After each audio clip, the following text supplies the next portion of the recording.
మనం అనుకుంటున్నాం మనల్ని ఎవడు పట్టించుకోవట్లేదు.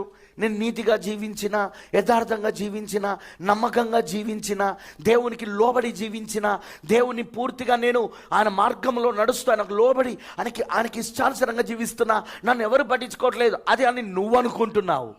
కానీ నీకు తెలియదు, నువ్వు వెలుగుగా ప్రకాశిస్తాను. నువ్వు పనిచేసే ఆఫీస్లో అందరూ లంచగొండ్లు, కానీ నువ్వు లంచం తీసుకోవట్లేదు. అది వెలుగు అని నీకు తెలుసా విషయం? నువ్వు పనిచేసే చోట అందరూ దొంగలు, కానీ నువ్వు అలా ఉండట్లేదు. నువ్వు అక్కడ పని దొంగగా నువ్వు ఉండట్లేదు, యథార్థంగా నువ్వు పనిచేస్తాను.